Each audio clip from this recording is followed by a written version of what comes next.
يسألونك ماذا أحل لهم قل أحل لكم الطيبات وما علمتم من الجوارح مكلبين تعلمونهن مما علمكم الله فكلوا مما أمسكن عليكم واذكروا اسم الله عليه واتقوا الله إن الله سريع الحساب. Të pyesin ty, çfarë gjëje është e lejuar halal për ata? Thua ju atyre, o i dashurim, për ju janë të lejuara të gjitha ato gjëra që janë të pastra, është halal për ju, edhe gjahu që zihet nga shtazët e shpendët që ju i keni mësuar të gjuajnë, mjeshtëri, të cilën ju a ka mësuar Zoti juve. Pra hani nga mishja saj gjuetie që i kapin e i ruajnë për ju shtazët gjahtare. Përmendeni emrin e Zotit kur të lëshoni shtazën gjahtare mbi gjahun. Kjeni frikë Allahun sepse Zoti është i shpejt në llogaritjen e punëve tuaja. Shpjegime. Në tefsirin e Taberiut dhe të Hazinit thuhet se fjala tayyibet është për kafshët që theren me emrin e Allahut, mishin e të cilave Zoti ka lejuar të hahet, si dhe për të gjitha gjërat të cilat natyra e njerëzve të moralshëm i konsideron të pastra, e të shishme dhe jo të ndyra e të pështira. Në kohën e xahilijetit arabët i ndalonin vetes disa gjëra të shishme. Me këtë ajet Zoti e ka flakur tej zakonin e tyre dhe ka lejuar ngrënien e të gjitha gjërave të pastra. Gjawarih quhen shpezët e kafshët gjahtare si zagar, langonj, skifter, shqipe e të tjerë, të cilat njerëzit i mësojnë për të gjuajtur.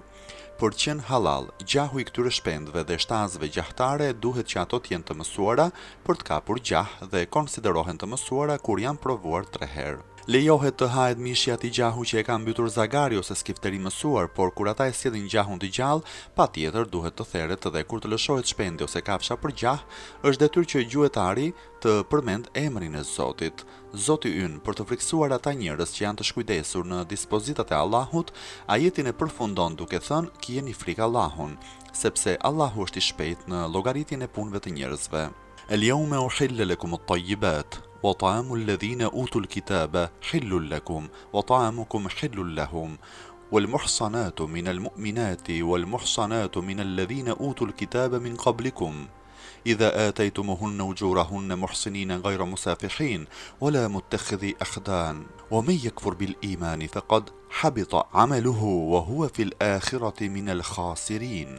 Sot u bën të lejuara halal për ju të gjitha gjërat e pastra, tayyibatet, edhe ushqimet e atyre që u është dhënë libri janë të lejuara për ju, edhe ushqimet tuaja janë të lejuara për ata, gratë e ndershme ose gratë e lira ndër besimtarët, u bën të lejuara që ju t'i merrni me kuror, edhe gratë e ndershme ose të lira prej atyre që u është dhënë libri para jush, janë të lejuara për ju. Posa t'u jepni atyre paratë e kurorës, edhe ju vetë duhet të jeni të ndershëm, jo imoral dhe as prej atyre që marrin ndonjë mikesh fshehurazi.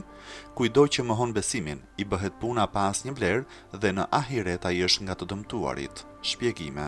Sot u bën të lejuara halal për ju të gjitha gjërat e pastra, tayyibatet, sot ashtu siç u plotësuan punët e fesë tuaj, që janë çështja e ahireti, po ashtu plotësuan për ju edhe mirësitë e kësaj jete, sepse për ju u bë lejuar që të hani të gjitha gjërat e pastra, të cilat natyra e saktë i shikon të shishme, jo të pështira dhe jo të ndyra. Në tefsirin e Nisaburiut thuhet se fjala tayyibat në këtë ajet është për të gjitha ushqimet të cilat shihen të shishme dhe të pastra. Ushqimet e atyre që u është dhënë libri janë të lejuara për ju. Buka, gjella, frutat dhe të therurat e jehudive të krishterëve janë të lejuara edhe për ju për t'i ngrënë. Por për ju nuk janë të lejuara të hani të therurat e idujtarëve, edhe ushqimet tuaja janë të lejuara për ata. Ju nuk bëni ndonjë mëkat nëse u jepni nga buka dhe gjella juaj jehudive dhe të krishterëve, gjithashtu lejohet që ju të hani bukën e gjellën e njëri tjetrit. Gratë e ndershme ose gratë e lira ndër besimtarët u bën të lejuara që ju t'i merrni me kuror. Fjala muhsanat është dhënë me fjalët gratë e ndershme dhe pastaj në klapa u tha ose gratë e lira. Do me thënë jo robresha, përkthimi i dytë është sipas mëdhëbit të Imam Shafiut. Edhe gratë e ndershme ose të lira prej atyre që u është dhënë libri para jush janë të lejuara për ju, posa t'u jepni atyre paratë e kurorës dhe ju vetë duhet të jeni të ndershëm, jo imoral dhe as prej atyre që marrin ndonjë mikesh fshehurazi. Lejohet të martoheni me kuror me vajzat e me vejushat e krishtera dhe jehudije, me kusht që atyre t'u jepen paratë e kurorës, por është më mirë të parapëlqeni femrat besimtare sepse nëna mund t'i jap fëmijës një edukat kundër parimeve të fesë islame.